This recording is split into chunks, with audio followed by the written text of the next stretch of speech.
It's really important that I don't drive by that. If your POS system says one thing, your P&L says one thing, your payroll says one thing, and they're different numbers, you don't trust your numbers. You are now flying blind. The second piece is, I want to reiterate before we go further, is you tell your accounting team what you want as your chart of accounts. They don't tell you. Be very clear. There is no such thing as a wrong chart of accounts. They all pay taxes. But if you can't run your business, if you can't look at your P&L and go, this is my report card, this is how my business is doing, and know what every number is, then you are flying blind. How do you expect to make money if you're flying blind? So now, because we're a little pressed for time, I'm going to tell you I've got this spreadsheet called Budget Builder MVP. I've programmed it. It's going to operate like software. It's my third version. I started, gosh, in 2003. It was by 2005, 2006, I created desktop software. And then when I turned into more of a software company, online, cloud-based, we created a cloud-based software. And now I found this best in between is this is a Google sheet. So it is not a program, but it is a spreadsheet that's been programmed in the background. It does extra functions to make budgeting very easy. Do know, as I mentioned, for those of you who want it, you're going to either give me your business card or you're going to fill out one of these white cards at the end, and I'm going to get it to you. I'm going to give you access to my site along with the sales forecast generator and then the next spreadsheets that I'm showing you. That you can take this information home and make change to your business. So what we're going to do, instead of going through with the budget software and showing you you make a change here, what impact it has, because I'm pressed for time, I want to make sure I give you the systems part. Because the video will teach you how to use the spreadsheet. And it is really, really powerful. So you set your plan for success. Again, as a restaurant owner, you've got to think about how can I control? How do I make that plan successful? If you remember, we talked about, hey, you're running a 38% food cost, and you decide to implement the key item tracker, waste tracker, restaurant checkbook guardian. I'm going to give them to you. Oh, by the way, those of you who took Matt up on him and stole my book because he gave it to you, it's all in there. Like, I'm showing you my book. There's one plan for success. The Restaurant Prosperity Formula is very specific and clear on changing your business from being a reactive to a proactive management team. And so it starts with budget. Now we have budgeting systems, stopping theft, reducing dumbass mistakes. Then we get into understanding why I've got to have recipe costing cards. I'm going to teach you a concept that if you're a restaurant operator, you walk in this door, you could be ignorant to the fact that you need to know your budgeted food cost, actual food costs, and ideal food costs, and they tell very different messages. That you can't run off an industry average in your food cost, which is purchases divided by sales, because that's even wrong. And that if you learn what I'm going to teach you, some point in time in the next 1, 2, or 3 years, you've got to work on a path to know those three numbers. Otherwise, you have walked out the room stupid. Right? There's ignorance. I don't know. I'm about to show you. And at some time, it doesn't need to be tomorrow. It needs to be on your journey. You have to work towards understanding, because I'm going to show you how that's a mic drop in your business. So then, we're going to go into the labor side, the second part of prime cost. Remember, total cost of goods sold plus total labor costs, including taxes, benefits, insurance. Well, how do I control that? Based on my budget target. I'm even going to show you that you can't possibly know where your labor target should be if you're using a national average straight across.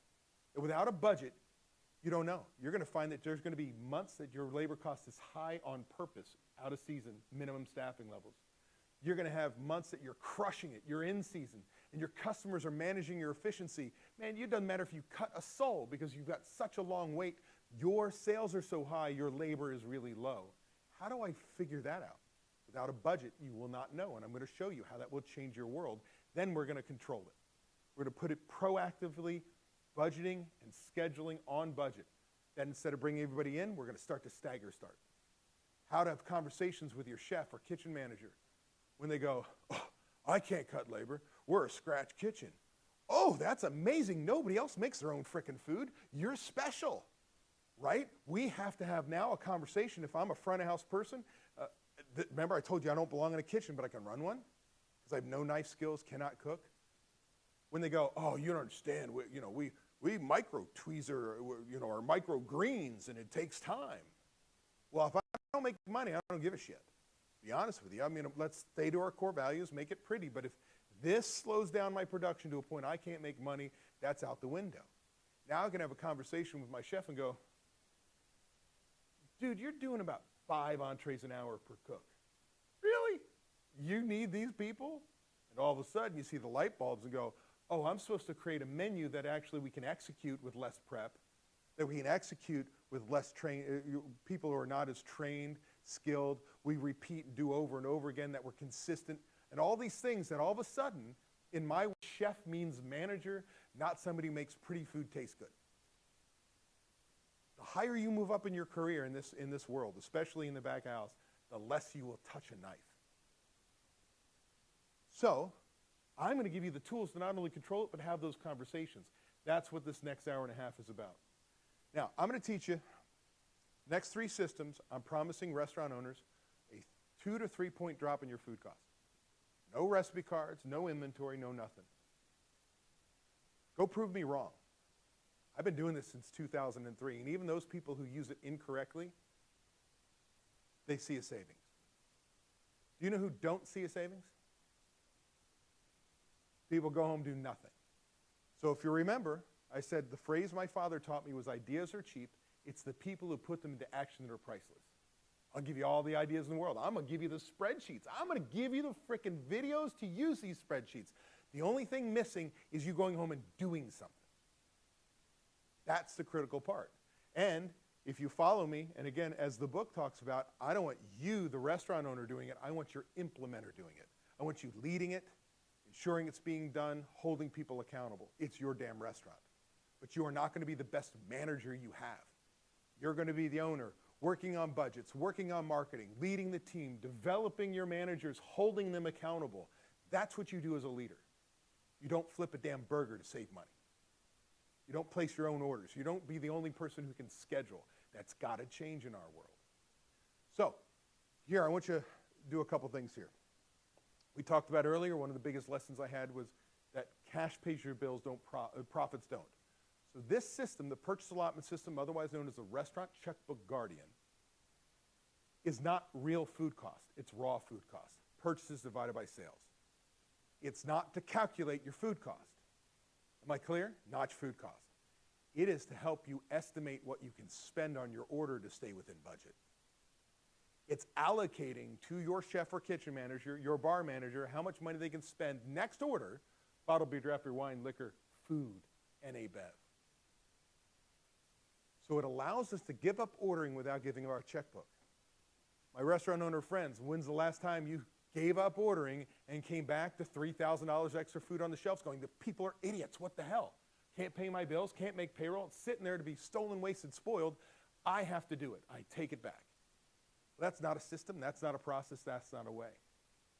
It means you gave up ordering and delivered the message, say Matt is my kitchen manager, and I go, you 86, another GD, I'm like, you're raw. What does Matt do? If you're in the restaurant business, what does Matt do to keep his job? Orders more.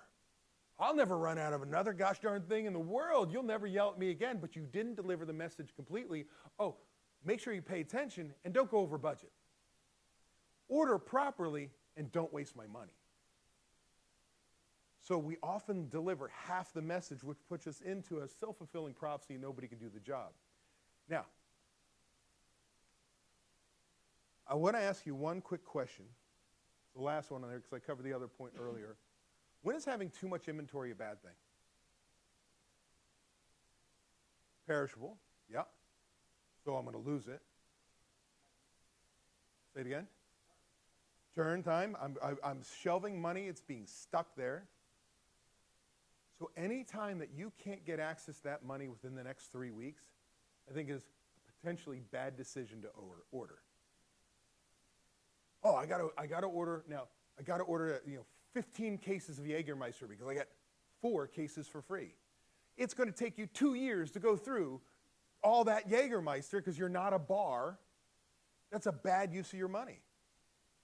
Now, if I'm a pizza place and I've got to buy pizza boxes in a shipment, that's what you have to do. That's a very different discussion, right? But you've got to be in control. So how do I give my managers this? So, a couple things. This system allows you to order on budget. The only way you can order on budget is you have a budget.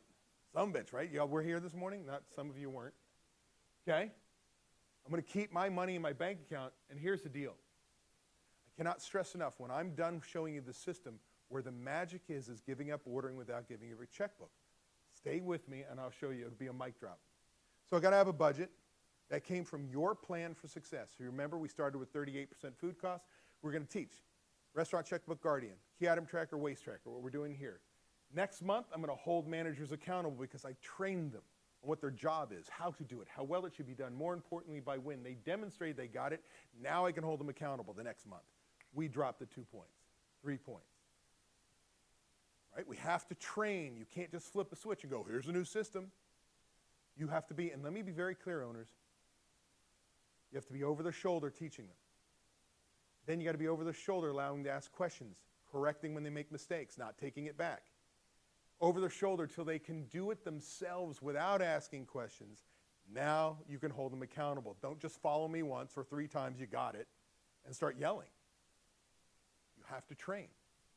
Next, we have to have daily admin. You have to have a DSR tracker to track gross sales. Remember, gross, not net sales. Invoices by category: bottled beer, draft beer, wine, food.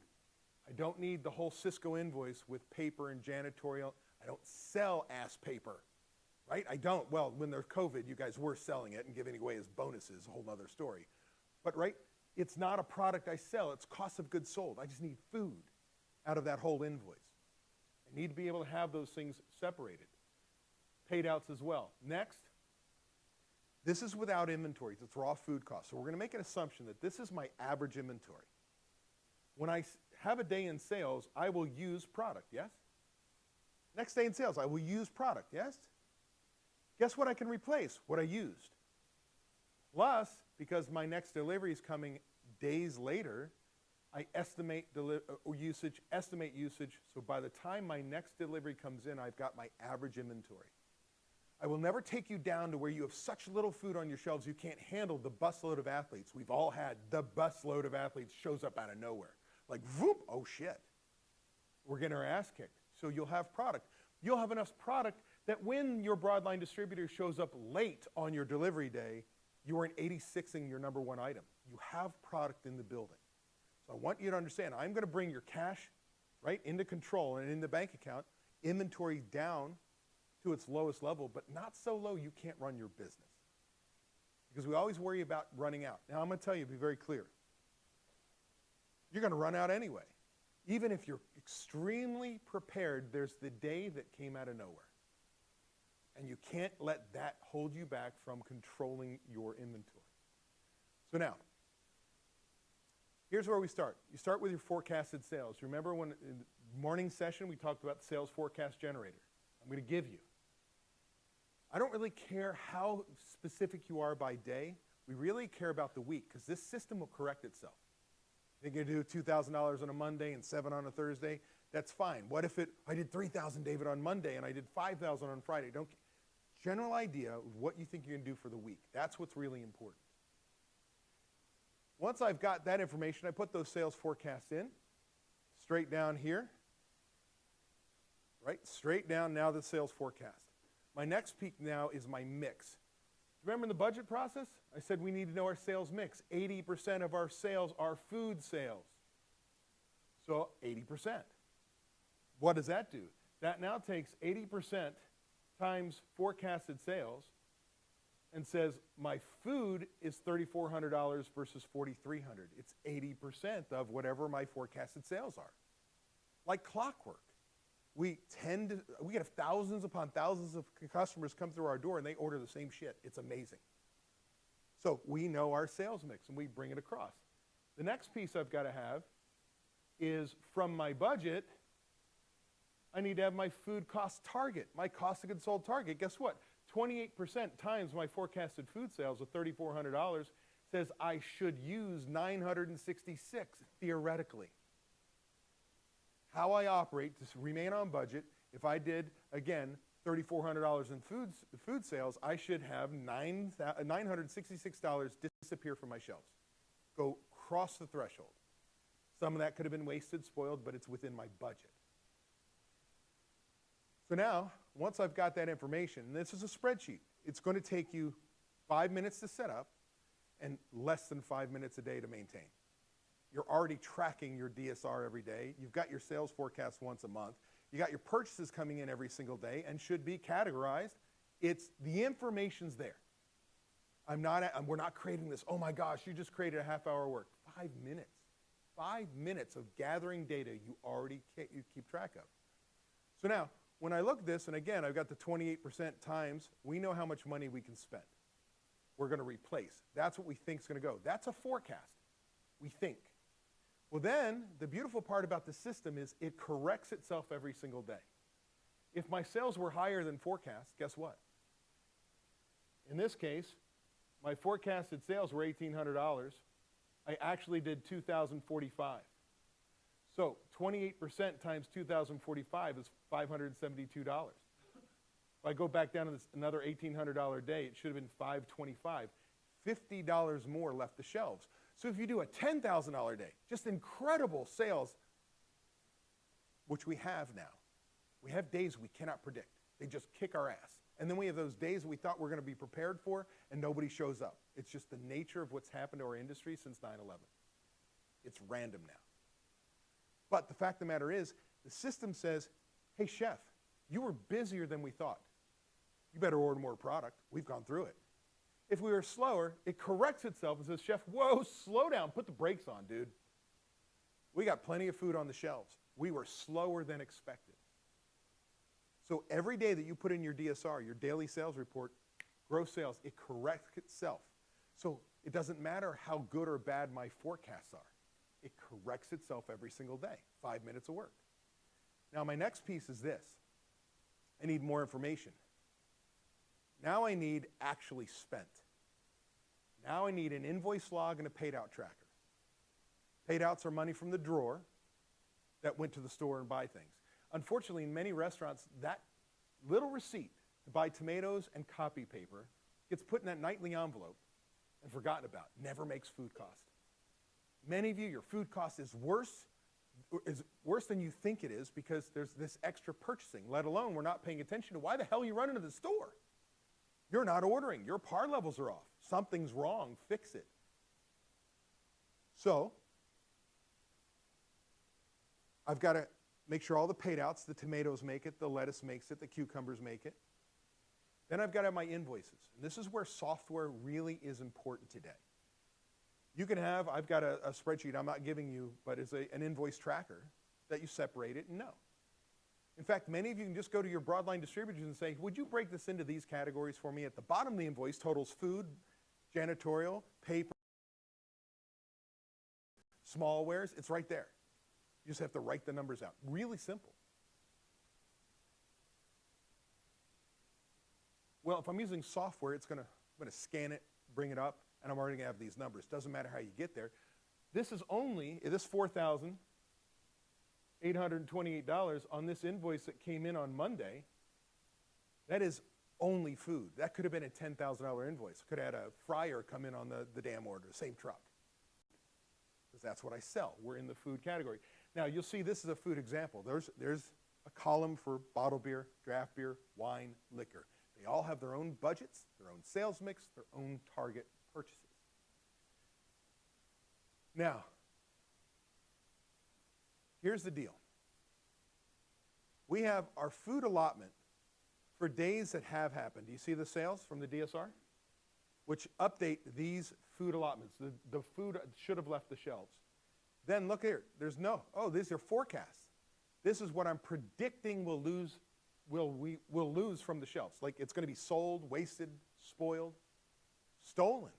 It's going to be gone. So what happens is, based on a running total, we start at the first of the month, and we go down to the next delivery day. So if I order on a Monday for Tuesday delivery, a Thursday for Friday delivery, and today is Monday, Tuesday delivery? No. Thursday, Friday. I go to Friday. I replace what left the shelves, order enough that by the time my next delivery comes in, I have 3 to 4 days worth of food on my shelves. I will never be caught short. Does that make sense? Replace, predict, end up where I'm safe. I have enough food. Now, what happens is we total this up, the running total. Oh, but I have my actually spent to that date. There's nothing down here because they haven't happened yet. So, total allotment, what left the shelves and is going to leave the shelves, minus what actually has been replaced, says that I have $4,658 to spend on my next order. Chef, kitchen manager, you have $4,658 to spend on your next order to be within what? What's the word I want? Budget. Some bitch. Somebody listen. Thank you, Matt. And he was upstairs ribbon cutting at the same time. So budget. We're now giving them a target. Now, why is this important? I'm not going to go inside in the spreadsheet and show you. It's really effing simple. I'm giving it to you. I'm giving you a video that walk you step by step. Here's the mic drop. If you worked for me, you are a manager, worked for me, here's what I want to have happen. So I work for you. I'm your kitchen manager. My budget is $4,600. You're going to give me a $500 leeway. I can spend $500 more than that, and I can do my job. I don't have to ask you. Now, I can buy that specialty prosciutto for the special. I can order those pizza boxes. I can do whatever. Instead of breaking a case of dressings, I can buy them because I don't want to make the cost go up. I have $500 leeway. But if I go 1 penny over, I have to ask you for permission. I can't place the order now. 1 penny over, $500 over budget, you're now in control. The owner's in control. So you see how this starts to work? You're in control. I'm your chef. Budget's $4,600. I got to spend $6,000 on this order. What's the first question you're going to ask me? Why? Some bitch, right? Why? But that's not what we do now. We get the invoice. We don't know the order. We get the invoice. Truck is here. And you go, holy shit. What is this? Oh, well, you know, we had that catering and we've been busy and nobody freaking knows. But you listen to the thing and you're like, oh, son of a bitch. And we fix every problem in the restaurant business, any business, quickly. What do? Write a freaking check. You just sign a check. Nobody goes finds a problem with theft, waste, spoilage, or anything, right? So now I come to you, $1,000. I'm going to say, I'm really glad you asked that question. If you worked for me, this is what I want for my management team. When I have systems in place to run my business. Really glad you asked that question. We lost about $350 in products. We had that reach and cooler go down. I've since called the refrigeration repair company, got it fixed, put us on a quarterly maintenance agreement. It shouldn't happen again. But just in case, I've implemented a time temp checklist. We're checking the temperatures every 2 hours. If we see it get in the danger zone, we can move it without losing the product. Now, I did look at the key item report. Doesn't look like we theft, but I noticed on the waste sheet, Jose's been burning burgers. So I've repositioned Jose's going through training again before it hits the grill independently. Now, unfortunately, it's about $300 I can't account for. I'm guessing it's portion control, so I implemented these 3 portion controls on our top 3 products. May I place the order? Well, this is what happens. Oh, you want to smoke after that. I call that restaurant sex. I mean, you tell me right now, if your manager came at you like that, you'd be like, what did you, invasion of the body snatchers, where did you effing come from? But isn't that what we want from our management team? To have the systems in place, the knowledge, the information to find the problem today. By the way, typical restaurant gets their P&Ls 15 days the next period, 30, 60, 90. Too late to look backwards. Remember, reactive. When do I find out I have a problem? Today. On the order date. When do I get to fix that problem? Today. Not 15 days in the next period. We're proactively managing our business. By using a clipboard system, 2 clipboard systems, and a spreadsheet takes 5 minutes a day. This is unbelievable, the power this gives you. Because I said earlier, a typical restaurant runs 7 to 9 points above ideal food cost. Waste, theft, spoilage, mismanagement of your kitchen. Not Cisco, US Foods, Benny Keith's screwing you on price. It's you. No portion controls, no management, no checklist, no nothing. So now we systemize the business and I prevent theft, stop dumbass mistakes, and put you on a budget. You'll drop your food costs 2 to 3 points, guaranteed, just because you're paying attention. Now, if I'm somebody like Michael, this is a tough thing for me to give him because he's already doing ideal versus actual product usage. He's already hitting the home run, the mic drop in software. That's where I want to get you. But now I need recipe cards, shelf sheet inventory, invoices uploaded every single day. Like, that is down the road of shit you've got to put in place. We got to start somewhere. And now we're able to give up ordering without giving you a checkbook. Now, for those of you who are not in the restaurant industry, how does this not work for you in your product? It's your targets, it's your stuff. It's the same. You can now have control, give your managers what you deem is the appropriate level to order. It's magic. Anybody not want this? I mean, can I take it out of the member site if you want? I mean, I'm just saying. All right. Remember, I'm giving that to you. Now, key item tracker. This is a clipboard system that you use every shift. We're going to count 5 to 15 items that you don't want stolen. That's it.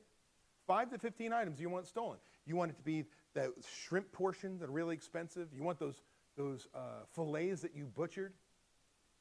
Or hell, just French fries. Because you tired of them sandbagging your French fries and you losing tray after tray of fries because they're shit. Worse, they serve them to the guest because they're cold and disgusting. So we start tracking, and here's what it's going to look like. Again, I'm giving this to you, and the way I've done these spreadsheets, there's a little program behind it that you'll be able to create a database of all the things that have been stolen or missing, run from date ranges to people to the whole bit, and mine that data. So we start off here with the item or the description. Shrimp portion, 6-ounce bag, chicken wing portion bag, deli 4-ounce portion, burger. Then we've got opening inventory, plus prep or purchase, add them up, total available. So if I start right here with shrimp, I had 8 bags of shrimp. We prepped 25 in the AM shift. 8 plus 25 is 33. That's what I could sell. Is this difficult? Oh, I can't believe you're making me do this. I'm so busy. Oh my God, you can't count 5 items? Stop. Here's what happens in your restaurants. I want everybody to play with me. Take your hands. Everybody. Go like this. Go like this. When you were a baby, you went, nice, comfy. Oh, nice. Now open up your fingers. Shift one finger and close it. Ew, it's disgusting. Tell me that's not weird as shit, right?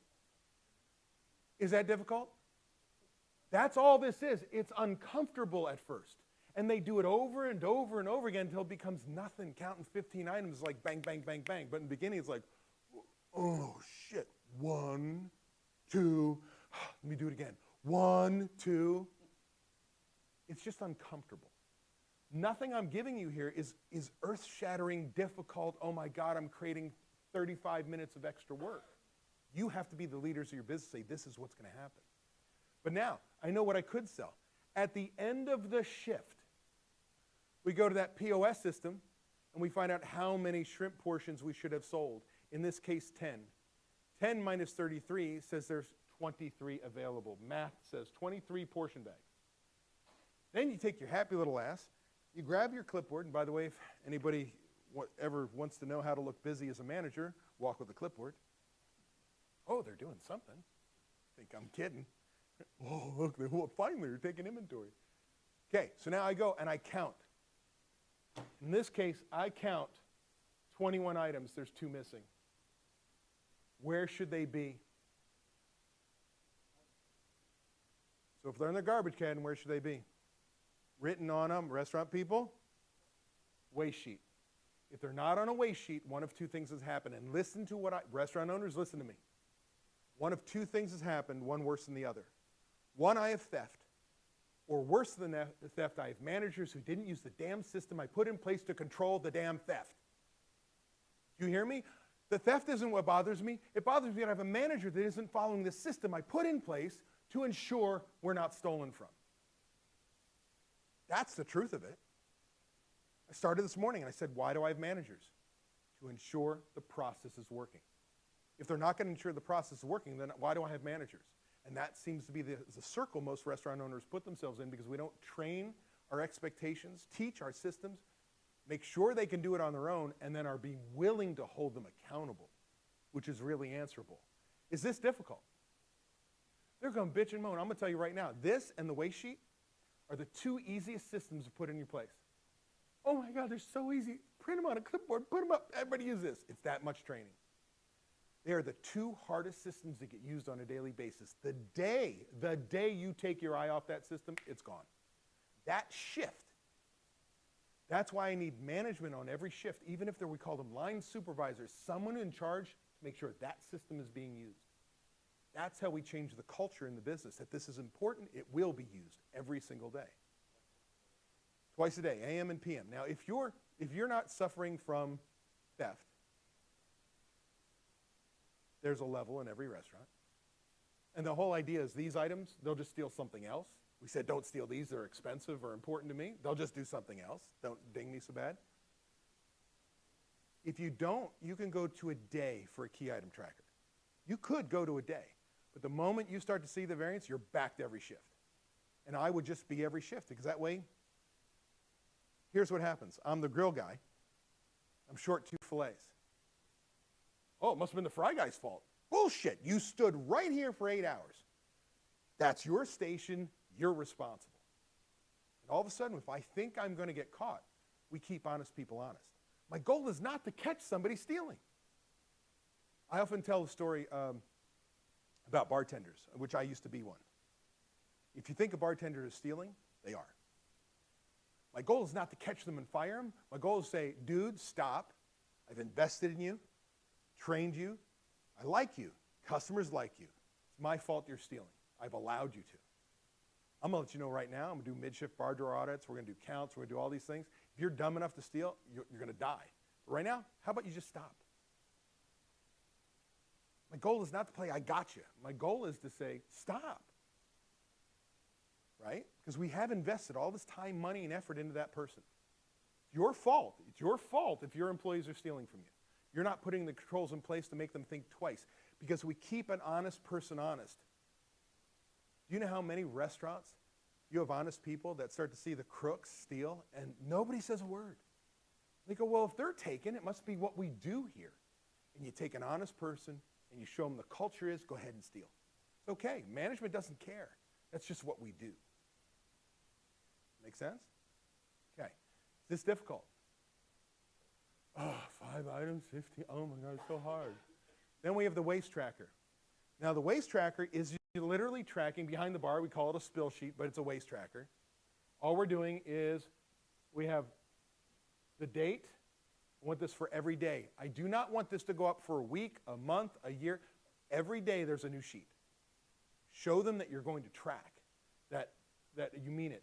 You've got the date and time. So here's the time it happened. Here's what we lost. Tomatoes, a case of, burger plate, ranch chicken sandwich. So I lost a half a case of tomatoes, one of each, spoiled, dropped, training, who did it. I then know as the cost, because I may have recipe cost and card software, how much money did I lose when I lost that, and the manager that made sure it was put into your system. No kitchen person or bartender wants to use this. Why? I already said it just a moment ago. They think it's a game. There's a book in the 1960s, clinical psychologist Andrew Burney. Did not read the book. I stole this from my dad in one of his speeches a long time ago. It's about subconscious games people play at work. And one of them is an acronym called NIGISOB. Now I got you, you son of a bitch. It's like, you burn a burger? Write it down. Go ahead, write it down. The employee's thinking, you are going to, I ain't writing that down. I'm not going to lose my job. But that's not what it is. It's so we can identify a problem and fix it today. For instance, wouldn't it be nice to know that every Thursday we're throwing away half a case of tomatoes because we keep over-ordering on Monday? How about we adjust the par? Wouldn't it be nice that instead of going, hey, chef, why is your food cost high? I don't know, I've heard John's burning steaks, but I don't work with him. Wouldn't it be nice to see it, identify it, and say, John needs training? Tell me there's not a kitchen manager or a chef in this world that doesn't want to point out that server you had to hire that just doesn't seem to get it and keeps double ordering, and then at last minute goes, don't make, oh, you made it, oh shit. Like, train that person. Move them to host. Stop making the same dumbass mistakes. Or if I'm like a barbecue concept and I've got, unfortunately, too many side dishes and I've got 9 ninth pans on the line, and every Monday we're throwing away three-quarter full ninth pans because they're dead. Oh, I don't have waste in my kitchen. Dump, dump, dump. Like, you can make good decisions with this information. It's not a niggy sob. It's so we can see a problem today, fix it today, we make the same dumbass mistake tomorrow. Now imagine, this stops dumbass mistakes. The item tracker stops theft. And it puts you on the restaurant checkbook guardian, and I give you a budget. How do you not? You reduce your usage because of dumbass mistakes. You reduce theft, which you reduce usage. You control your purchasing. How do you not drop your food cost? It's impossible. No, it is possible. You don't use a system. This is, again, why I have to have managers. You as owners cannot be the person who does this on a daily basis. It has to be a part of your culture. I need others to do. By the way, I'm giving that to you too as well. So I'm giving you those three things. Now, cost of goods sold. We talked about this briefly this morning. If I look at knowing my actual food costs, it is not purchases divided by sales. That is not your food cost. It is wrong. But David, we just used that in the purchase allotment system, the restaurant checkbook guardian. Yeah, it's a guide for ordering. It is not your food cost. It is not your pour cost by category. It has to be done by doing this, giving me a beginning inventory. When did that beginning inventory come from? Last period, which could be a day, a month, a week. I want weekly inventories. So when I start to do a weekly budget variance report and I see I'm off, I've got 3 weeks to fix things. Not 15 days in the next period looking backwards at my numbers as we talked about this morning. Then I've got my purchases. We are on what we call an accrual accounting system, earn OUs. So when Cisco, US Foods, Benny Keith, whoever drops off product, whether you sign for it or pay for it doesn't matter. It's an expense today. It has nothing to do if you paid the bill. Today it got delivered. It's an expense. It's food today. So I add my beginning inventory plus purchases, tells me my total available, what I could sell. Then I take an ending inventory at the end of the period, which could be a week, a month, a day, 62 days, does not matter. I want it to be weekly. That's going to give me my use. What's the number one way you hope to have used your product? Sold. We're in the business to sell stuff. So I hope so, right? But spoilage, waste, right? Dumping those ninth pans, throwing away the extra tomatoes that you over-ordered. That's use. You paid money for a product, and you're to get money back for it. No, by the way, if you don't pay attention to your orders, if you do not have a procedure to verify your orders when they come in with a checklist, that you look for weights, catch weights, take them out of the box, put them on a scale. That you're checking temperatures, that you didn't get chicken wings. I live in Phoenix, Arizona. It's a good portion of the summer is over 115 degrees Fahrenheit. If you're the last on the truck, you could very well, as these doors, they get loaded. You know these trucks get loaded at 2 o'clock in the morning?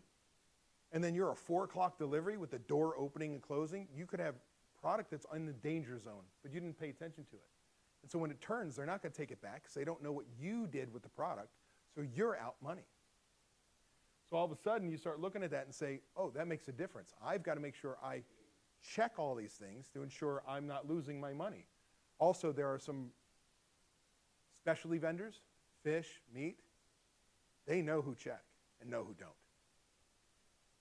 You will get screwed.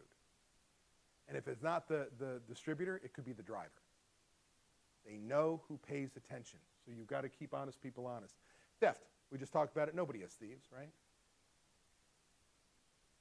But if somebody steals a product, you don't get money for it, your cost of goods sold goes up. So that key item tracker is important. There's one more piece, and that's comps that are not in the POS system.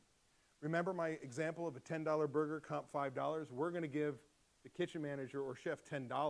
You comped $5, but that's not the kitchen manager's fault unless it was bad. It's a whole other story. So I'm going to measure off of gross sales. This is you owning your business, taking full tax advantage of your business. I did. I remember I had a booth at the National Restaurant Association show in Chicago. I had at the time, it was so many years ago that a 50-inch TV was rather expensive, flat screen. Somehow it died in my house about 2 years ago. Right? Business expense, boom. It's you showing up with your truck going, I'm gonna have a barbecue, and you pull out burgers and buns, a couple bottles of Jack Daniels, keg of Bud Light, and zip off. And then you come in and go, why is your food cost high? Why is your pork cost high? Are you shitting me? You took it. Now, as employees, you can do whatever you want, but tell me the rules. Now that shit's going on a waste sheet. Owner took. So when you go, your food costs high, I go, whew, screw you, dude. See this $500, that's you. I take that out of this equation. I'm good.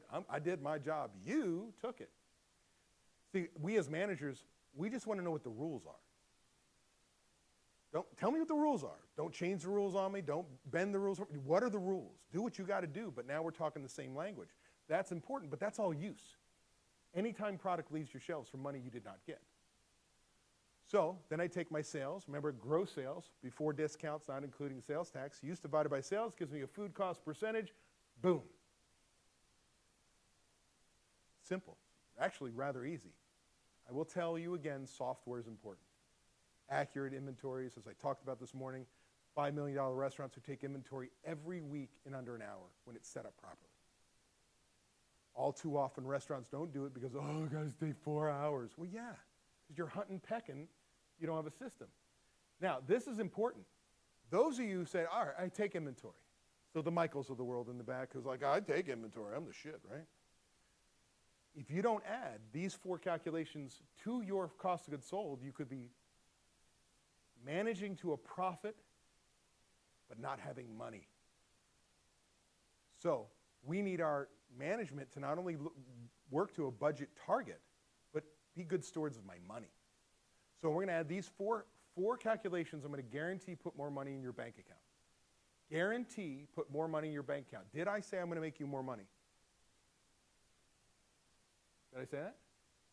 No, I did not. I'm going to get the food off the shelves, the booze off the shelves, back into your back pocket that you can spend it or invest or have in the bank account to spend money. If COVID didn't teach us one thing, how important it is to have a good cash reserve, I don't know what's going to teach us. So first one is average inventory. Beginning inventory plus ending inventory divided by 2. Holy shit, that's tough. Nothing I'm going to show you is difficult. In fact, in the restaurant industry, I don't know about other industries, we shy away from math. A lot of people are like, hell, I didn't go to college. I hated math in high school. I dropped out, whatever it may be. Math was one of those things. Well, we're not using the Pythagorean theorem. We're not doing the coefficient of friction. We're not doing anything that's really the hypotenuse of, we don't do any of that. It's addition, subtraction, multiplication, division, that's it. Do you know why we have such heartburn over math in the restaurant industry? When we were in middle school, there was a math problem that was introduced that I hated. You guys remember what that was? Middle school. For some of us, a long, long time ago. Algebra? Not algebra. Word problem, some bitch. We're right there. My boy and I, we're tight. Train leaves Chicago at 7 o'clock, traveling 50 miles an hour. Train leaves Philadelphia at 10 o'clock at night, traveling at 90 miles an hour. Where does it meet?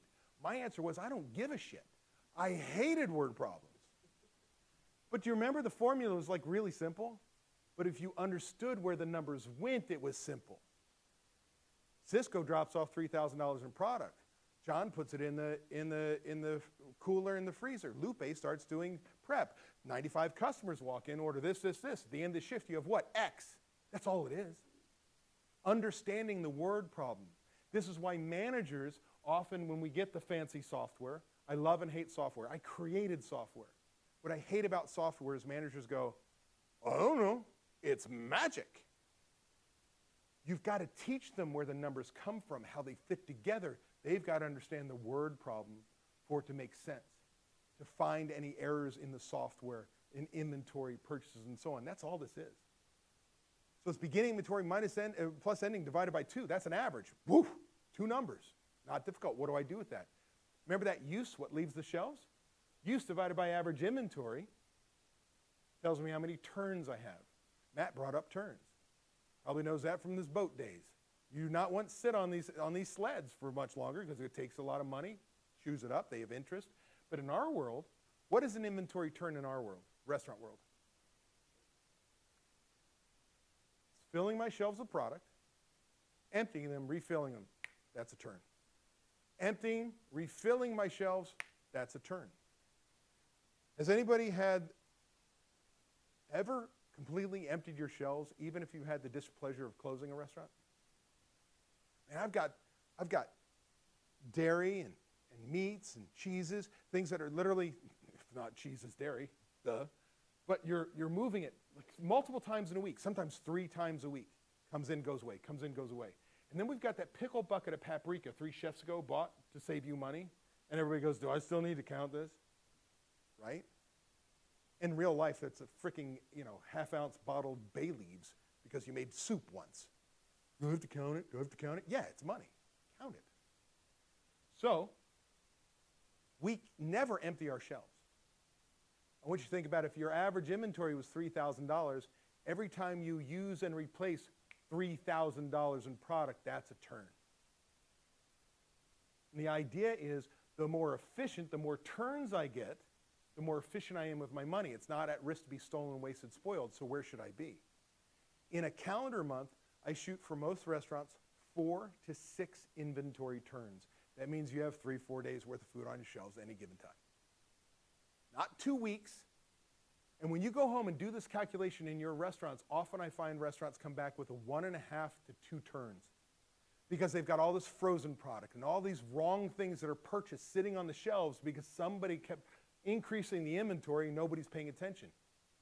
So now I need a strategy to get that out of there. So the 3 St. Patty's Day ago, somebody decided to do smoked turkey legs, but they're all frozen in my freezer. Get that shit out of there, even at cost. Yes, sir. Dollars, yes. So like these turkey legs, I'll sell them at cost. I could have 100% cost of goods sold, and I'll be happy because I get that $1 off out of the freezer and back in my pocket. I could do something with it. That's critical. So the same thing when we talk about when do I buy product like the Jaeger. If I'm going to go through it in 3 weeks, I'll tie up my money. Maybe you decide a month.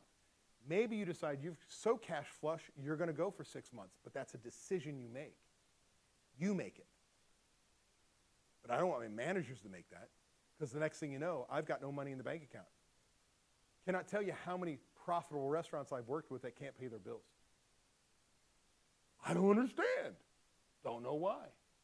Next, we've got our change in inventory. Ending inventory minus beginning. Holy shit, did it go up or down? And last but not least, a budget variance. And I can't have a budget variance if I don't have a budget. Now, I'm going to take it one step further, and I'm really going to tell you ideal versus actual is a better number. But that means recipe cards, POS system mix, doing ideal calculations, software is going to be required. Now, here's the math. Hopefully you can see this. I'll highlight. We have a beginning inventory of $3,580. We purchased $22,500. Does it matter if I paid for any of those invoices? No. Add the $3,500 plus the $2,200, I have $26,000 in product I could have sold. The ending inventory at the end of the period, in this case we'll call it a calendar month for a small restaurant, was $6,800. Subtract that from $26,000, says $19,299 was used, left the shelves. How was it used? Sold, wasted, stolen, spoiled, you took it out the back door. The math has no idea. That's why I need the other systems, key item tracker, waste tracker. I need recipe cost and cards, POS system mix. I need all these other systems. But based on this, $19,000 left the shelves. Sales, I did $63,000 in food sales. Use divided by sales, 30% food cost. That means for every dollar it came in, I used 30 cents in food to bring that dollar in. So if I take $1 came in, I use this much mayo, this much bun, this much chicken, little bacon, lettuce, tomato. Oh, another $1, a little more. It's like 3D printing the sandwich. Until $14 came in and I have a full sandwich and that's what I sold. That's it is. The product that you used for the money that came in left the shelves. Now, if I stop here, food cost of 30%, my budget is 30%. That came from my budget. My variance is 0.61%. on $63,000. Most restaurant owners would look at this and say, my manager did a good job, I'll probably bonus them. I'm actually not going to bonus this manager a dime because I'm going to look at the whole picture. The first thing I want to go through is a lot of kitchen managers and bar managers in my day growing up used to come to me and go, David, I'm only off a point. Come on, dude, it's a point. Well, if you're a $350,000 pizza place, that's not a lot of money. If you're a $5 million restaurant, a point's a shit ton of money. So I don't give a rat's ass what the point is, the percentage. I care about at what point in time do you feel like you got kicked in the gut because it's your money. When do you look at that dollar variance and go off and go, yeah, it's okay? Or you go, oh, that's my money. That's what you have to think about. Where is your pain threshold? Because in this restaurant, a point is 1 times $63,000, $630. If that's monthly, that's not a terrible amount of money. But if that's weekly, all of a sudden, that's $7,000. And most restaurants are, what, 1,000 plus over on a weekly basis, which is crippling. But we want to go yell at Cisco and US Foods because their price went up when it's what you do with the product. Your mismanagement of your kitchens is what's costing you. Now, if I look at this, I've got my inventory turns. My average inventory, beginning plus ending, divided by 2 is $5,200. I'm going to take my use, $19,300 divided by the $5,200, I've got 3.72 turns. Is 3.72 turns in a calendar month good, yes or no? No.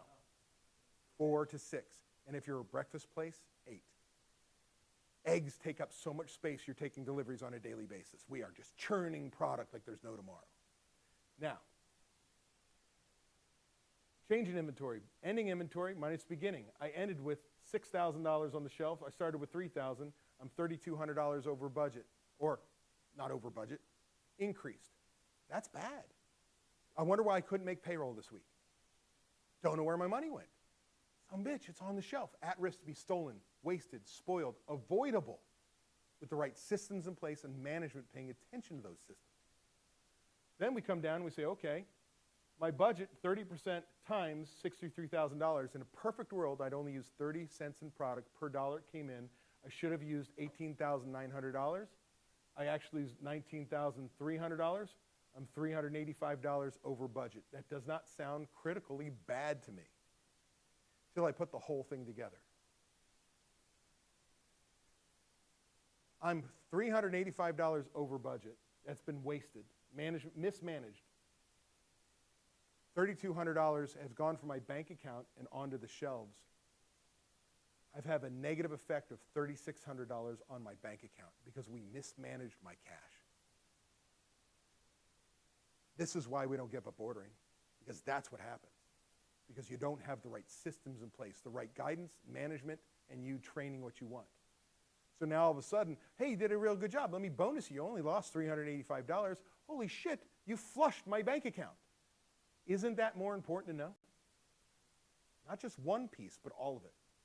So all of a sudden, you've got to add these other things, and most software packages do not have these things in them. They just give you your cost of goods sold. So you have to be an operator that goes deeper. Now, we know where our budgeted number came from. We know what our actual is. Then we've got one more piece of the equation. Actually, I'm going to skip through this one. We need to know what our ideal food cost should be. What is ideal food cost? Well, it starts with a recipe costing card. This morning we talked about what are the 2 major reasons I need recipe costing cards.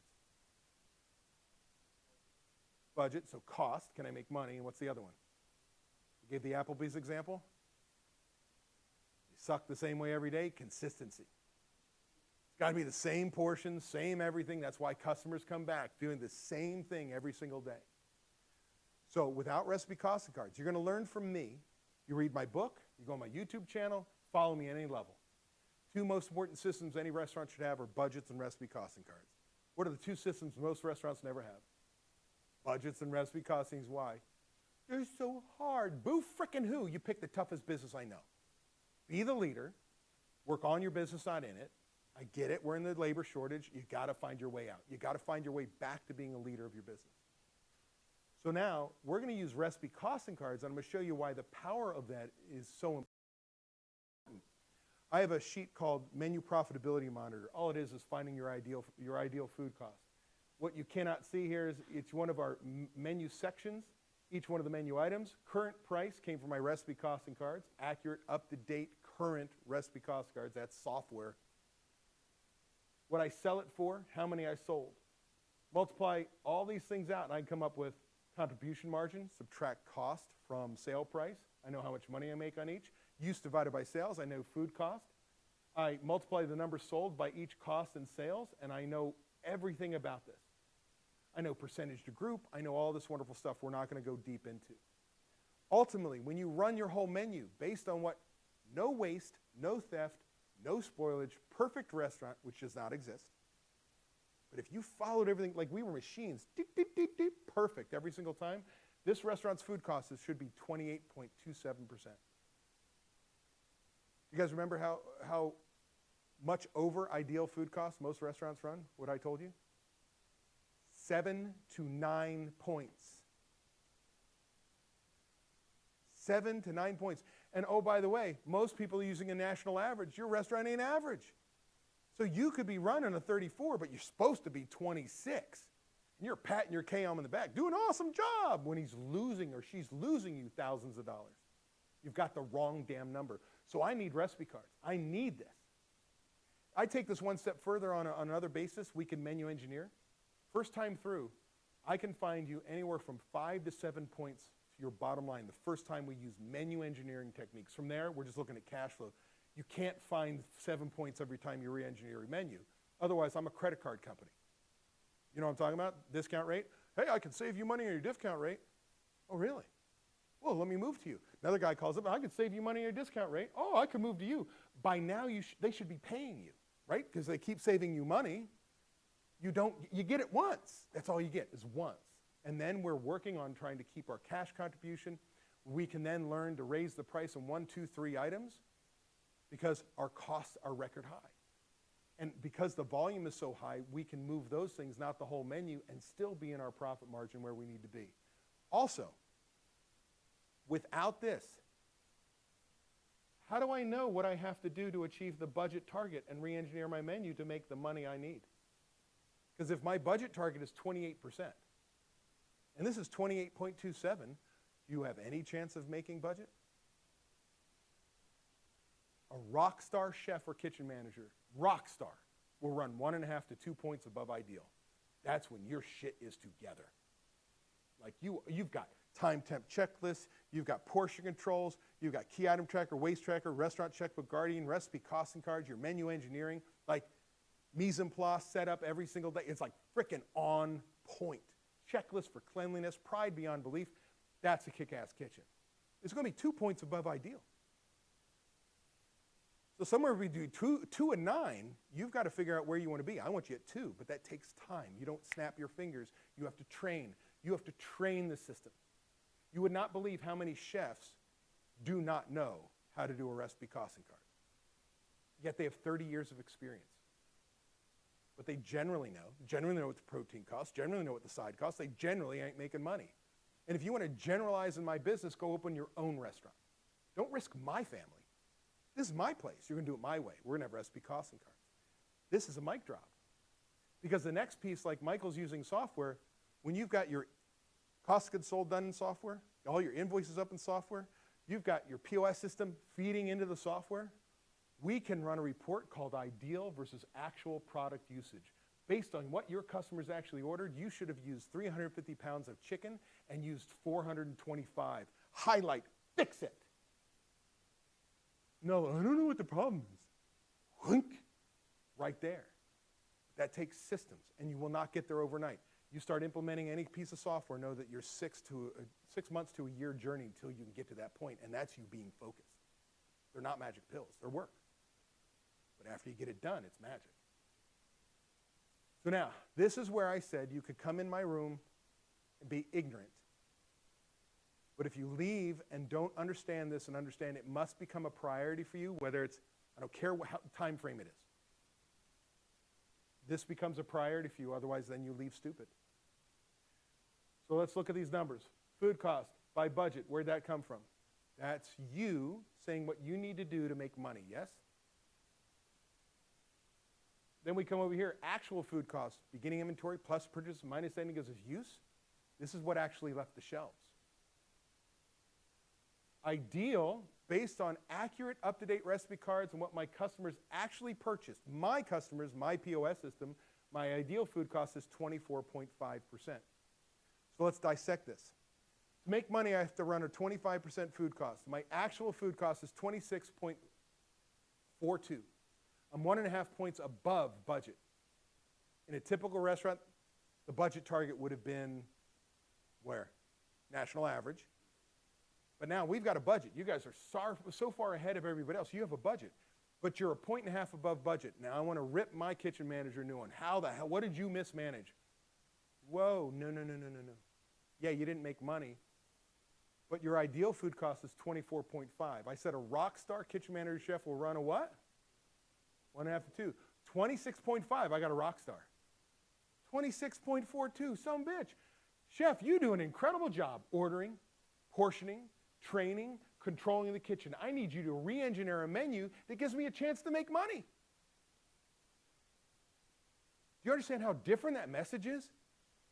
But if you use the wrong information, you're reaming people for really bad stuff, meaning you set it up for failure. That's power. That's a lot of systems in place. It's a lot of systems in place, which means I need managers to execute those systems. You as the leader are going to interpret this and guide your team with this information. You're not counting.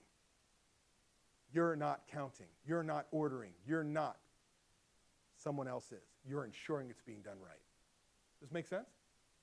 This is huge. Next. Now we're going to jump into labor systems. We're going to go pretty quick here. We've got to finish up here in the next 25 minutes. So remember prime cost, total cost of goods sold plus total labor costs. And now we just controlled some of prime cost. Gave you 3 systems, dropped your food cost 2-3 points. I'm about to give you a system to drop your labor cost 1 to 3 points as well, depending on how controlled you already are, depending on what we do in your budget and see. But I'm going to show you a couple things that really have to happen here. You're going to come up with a labor target that is less taxes, benefits, insurance. Because I can't have my managers control when somebody hit their FICA SUI limit. That make sense? So that's probably a 34% labor cost on your budget. But the raw labor cost, just punching in and punching out, salaries alone, no taxes, no benefits, no insurance, 28.89%. I can't use that number all the way through the year. I'm going to give you a real example here. It's a barbecue concept out of outside of Chicago. Old elite members of mine, good friends, and probably becoming Mastery Plus members here for my first meeting coming up. This was probably 12 years ago. Their sales are much higher now. This is when they were only doing $3 million in sales. I say only, they're like 5 million, 5.5 now. April, $165,000 in gross sales. June, 420. November, 224. How do we go from 165 to 420? Weddings, barbecues, their catering. It just explodes in when the weather is good. Now, what this came from is my old company, we were consulting with them. And their operations manager in some part of the year was like, this is so easy to hit, I don't even have to try. And then there were times like, this is impossible. This number's impossible. Oop, let me go backwards. So, why? If my budget is 28.89, that's my target for the year, the next 12 months. What you're going to find is this. Management salaries, 22.1, 22.1, 22.1, but 13% of sales versus 5% of sales, the fixed cost. I owe them their salary no matter what my sales are. So when sales are lower, they chew up all this available money as a percentage of sales, and you start to grab a paper, God, I can't make labor. It's not new. Every year it happens. The next is, I've got something, so this is what we would deem as minimum staffing levels. There's a point in time that I have to raise my labor target because I've got one cook, one server, one manager working the floor. What can I do? My labor cost is 40% for the day. You got to increase sales. If I'm truly seasonal, it could crush me, but I want to keep people employed, do all these things. Yet, when I do $420,000 in sales, my labor budget for managers is still $22,000, but it's only 5% of sales. And at this point in time, I've reached maximum efficiencies. I can't fit another cook. I got plenty of money. I could put 5 more cooks on the line. I don't have money. I have the money, but I don't have space. Couldn't add another server. Now we're on a 2-hour wait, and our customers are managing our efficiencies. Managers have nothing to do with controlling labor. Everybody shows up at the same time. Everybody leaves at the same time. Kumbaya, side work together. Woo, easy. Our labor cost is nothing. So that's called maximum efficiencies. And then we have somewhere in between. Now, what I'm going to show you, if we take taxes, benefits, insurance out of the equation, when I do $165,000, I have a 32.56% labor cost. That's my budget. When I do $420,000, I have a 24%. I go from 32 to 24.5. And then I'm 29.808 in a month that I do 224. I will end the year at 28.89. I now have a different labor target by month. That's critical because there's nothing worse than a restaurant owner walking in the door going, well, cut labor, cut. And you're like, what are you talking about? Now we have, oh, this is your target. Now I'm going to tell you to cut labor. This is your target. It's higher. Wow, you're bleeding me dry. Why are you're above budget? It's here. Now we have a common language. It's real. You cannot run labor properly without a budget. Can't do it. Impossible. So, now I'm going to give you a system where I'm going to guarantee that you can lower your labor cost and tell managers, more importantly, how many hours and dollars you have by position to schedule next week on budget that we can change. So we're making an assumption of $50,000 a week. We're going to have salaried managers at $3,000. Maximum coverage, use every hour possible. Our labor budget without taxes, benefits, insurance is 30%, our allotment. Could be 34, 35% in my budget. But I'm taking taxes and benefits out of it, insurance, because my managers can't control that. Based on last week's labor summary, what they actually worked, our average hourly wage was $7.45. Using this data, we're going to answer all these questions. Don't worry about them. I'm doing one at a time. So we're going to start off with this. First thing you need to do, my restaurant owners, in order to make this work, you must go back to your restaurants and audit your timekeeping and make sure everybody's punching in and out at the right job codes, the right pay rate. Because all too often, we hire somebody and 2 years later, in the POS, it's their original wage, but payroll's been changed because we call in the hours. They've got to match. Got to match. So in doing so, I'm going to run a labor summary report for last week. Can we agree that your payroll, your timekeeping in your POS is the gold standard for payroll? They should have adjusted in and out times. You use that for payroll, yes? So this should be accurate. My POS system, by the time Monday rolls around, should be dead on. So I run that report. And I've got regular hours, regular pay, overtime hours, overtime paid, total hours, total pay. You've got this data. What else does it show me? I'm going to put my week's gross sales. I can total up what my total hours were, 1,387. My total pay was $10,300. Divide hours into dollars. Average hourly wage is $7.45. Using this data, I'm going to schedule next week on budget. But I've got a little extra. Menu mix. Same thing, we didn't go into it, but 45% of all hours, so total hours, 632 into 1,387, 45% of all hours last week were server hours. If I have 1,000 hours to allocate next week, how many do servers get? 450 hours, yeah. So now I'm going to allow you to, as sales go up or down, still proportionally schedule the way you always have. Then, average hourly wage for servers are $5.18. This is a tip credit state versus $11.46 for my cooks. With all this data, I'm going to be able to schedule next week on budget. Here we go.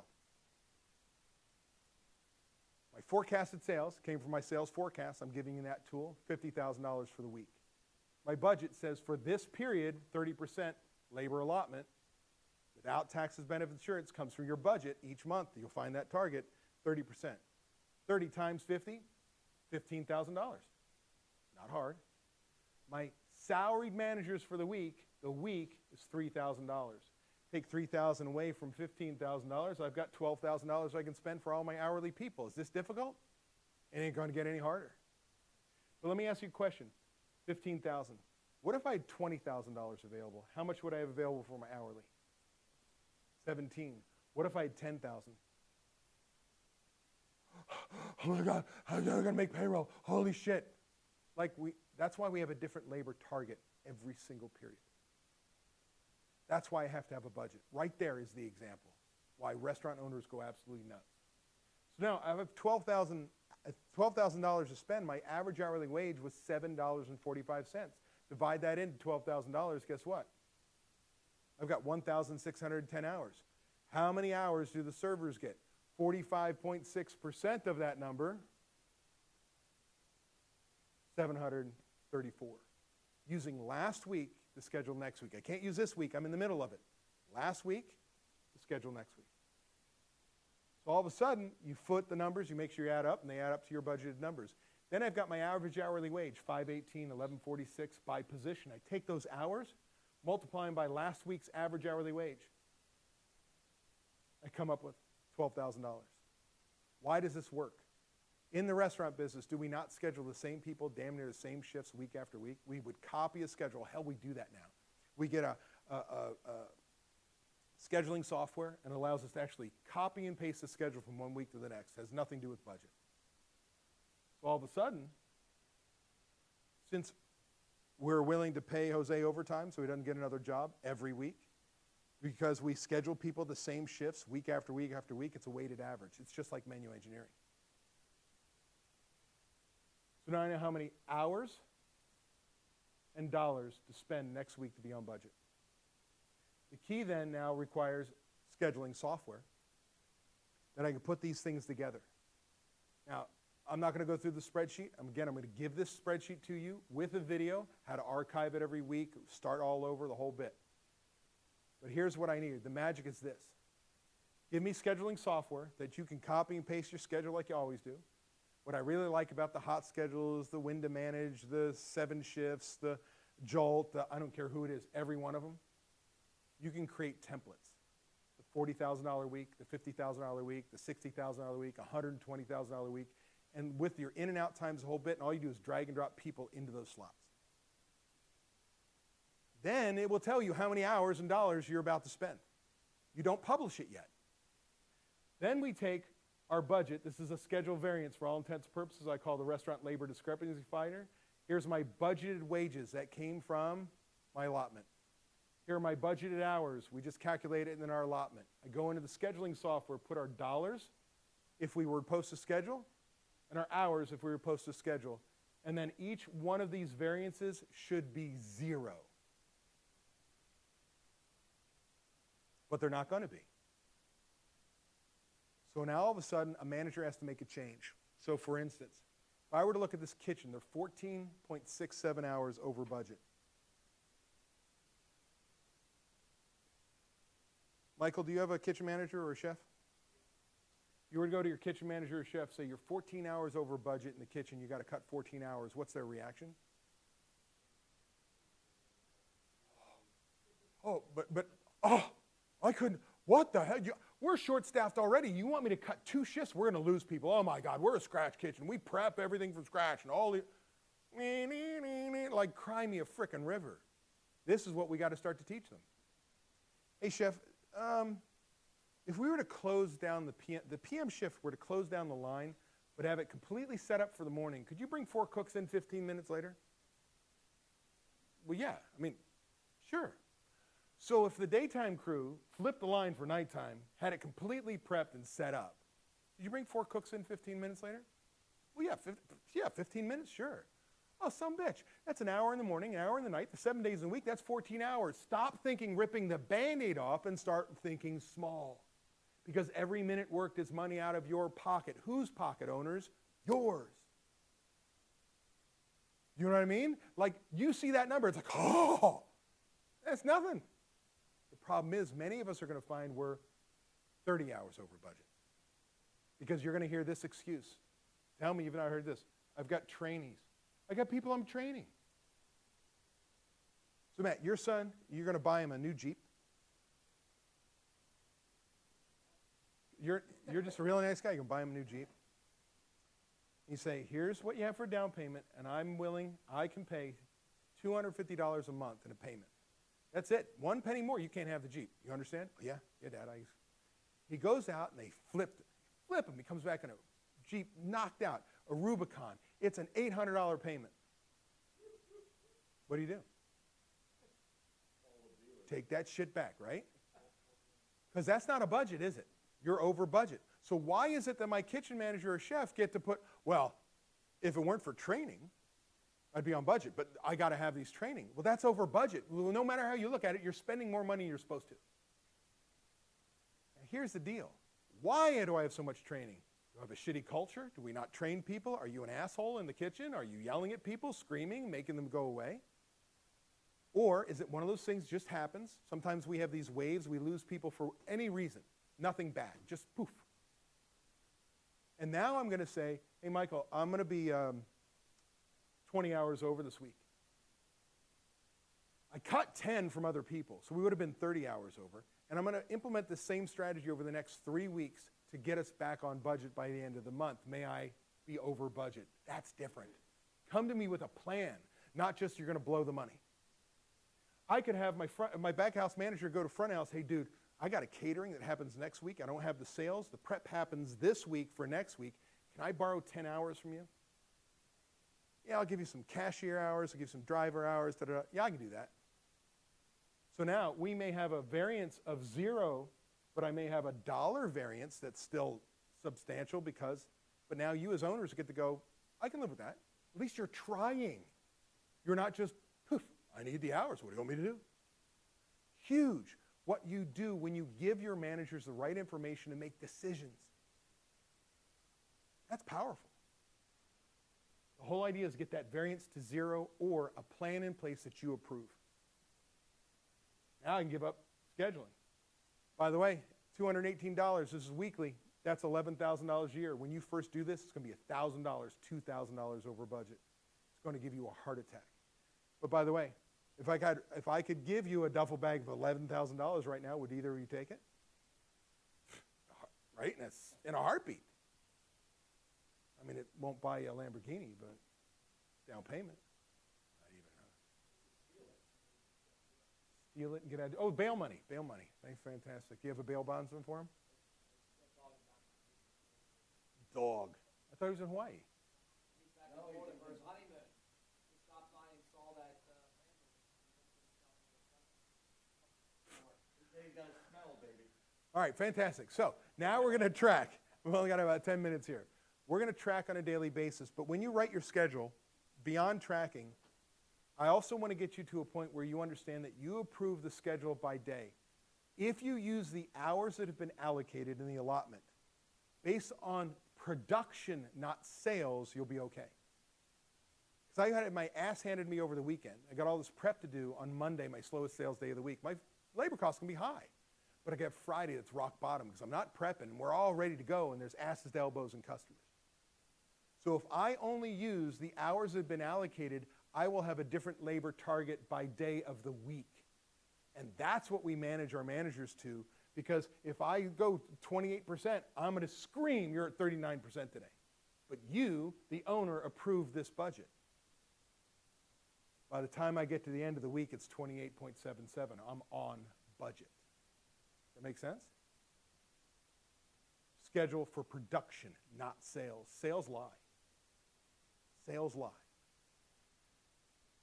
Last but not least, when it comes to the systems part that I want to share with you, so we end on time, is this. It's a concept called dollars per labor hour worked. I'm not giving this to you. This is an advanced calculation. But I want to show you that I gave you a scheduling system that puts you on budget. But who said you had the hours being used in the right places. How can I have that discussion with my kitchen manager or chef about why they should need to redo the menu and reduce the labor that's required? Dollars per labor hour worked. Remember those word problems we talked about? There was a word problem that I remember distinctly I never understood until I was an adult. XYZ company makes widgets. Remember? What the frick's a widget? Right? In our world, it's $1. How many dollars does a man hour, if I stand here on the line, how many dollars do I create? If there's two of us, right, each of us creates. So we're going to track. We're going to have our number of hours in the kitchen, AM shift, PM shift, total of 31 hours. In the bar, this is where you start to track based on what they produce. Bar does alcohol. Sure, they serve some food, but only when a customer goes, can I have a menu? Oh, certainly. Son of a bitch, I have to pay attention. But my servers serve everything. My hosts do everything. My dishwashers would be just the kitchen unless they're doing bar glasses as well. So you take the hours divided by the sales that they're responsible for. What do they produce? The sales, dinner over here, we total up $4,100 for the day, $3,200 for the day for liquor. Hours divided into sales says that this kitchen produces $132 per labor hour worked on this shift, this day. What does that mean? It means that if I had 2 cooks on the line every hour, we'd do $264 in sales. If I had 4 cooks on the line, 4 times that, right? Make sense? Total hours. So notice here, we have 1 hour, 2, that's 1 cook, 2 cooks, 2 cooks, 2 cooks, cut, 1 cook, that's 9 hours. That wasn't 9 people. It was 2 people total for 9 hours. And the sales that came in. And then we did it for dinner the same way. So when we start to put it in the spreadsheet, we're just plugging in our allotment, we're plugging in certain numbers, we're going to see information like this. We're going to have our target, in this case, this restaurant, our target is $127 per labor hour worked. And oh, by the way, these numbers down here are from the labor allotment, the restaurant payroll guardian. You're just plugging in numbers. Our sales forecast up here. Ultimately, there's things that I want to pay attention to. One of them is we tend to schedule the same people, same shifts week after week. And sales have shifted, but we don't change because our kitchen manager promised somebody hours, promised somebody a schedule, promised. So we don't change. We schedule nothing to do with sales, just what we promised. And it becomes apparent when you look at this. I have a forecasted sales of $9,000 versus $12,000. Well, because in this restaurant, 67% is food, and this is kitchen, $6,000 in the kitchen versus $8,500 in the kitchen. I scheduled 73 hours to do $6,000 and 74 hours to do $8,500. How is it for $2,000 more in sales, I only scheduled 1 hour more than the day before? The day before used to be busy, and now we just promised hours and they're being scheduled. It has nothing to do with production. Unless you say to me, we clean hoods that day. Unless you say to me, we do prep that day. You tell me what you do. Otherwise, we know there's a problem. That's one way to look at it. The other way is this, and this is the groundbreaking one here. Let's say $127. Well, my dollars per labor hour worked is 85 and 114 on these days, and I need to be 127. I'm already inefficient. But let's just use 127. Would it be reasonable to say that most restaurants, casual concepts today, you're spending about $20 per person in food alone, no beverage? That sound reasonable? 20 bucks? $20 divided into 127 gives you 6 entrees an hour per cook on the line. You're kidding me. We're a scratch kitchen, you don't understand. Well, then there's something wrong with our menu. We're micro-tweezing greens, like microgreens, like, and it's taking you forever. So all of a sudden, you as an operator can have a discussion with your kitchen manager, your bar manager, and so on. You can see where your problems are and talk about it and come up with solutions on what you need to do to fix it. That's a game changer, but this is more advanced. I just wanted to show it to you so you know there's another level. Ultimately, when all said and done, it's a good thing I made some edits. We're going to get to number 7, step 7 of what we talked about today, and that's a budget variance report. Weekly budget variance for your prime cost. And whether you're on 13 period, 52 period, or monthly, we want a monthly budget variance report against your budget. Period, I should say. So here's the deal. What is a budget variance going to do? You're going to see sales trends. Are they going up or down? You're going to measure your cost of goods sold. You're going to measure your labor costs. You're going to know your prime cost. That's great. That's rear view. Then, by having that, we can fix our challenges and our budget going forward. We can proactively adjust our plan.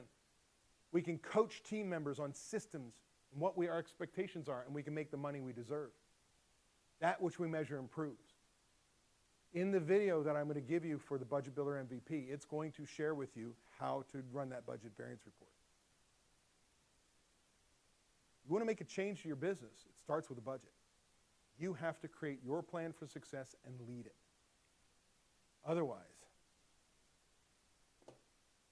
before you go, if you want these spreadsheets, just fill out this white card or give me your business card. If you're in a different industry, let me know you're in a different industry so I don't put you in my email list, because you'll be on my email list till you die, unless you opt out, okay? But otherwise, questions, anything? Done. Thank you, everybody.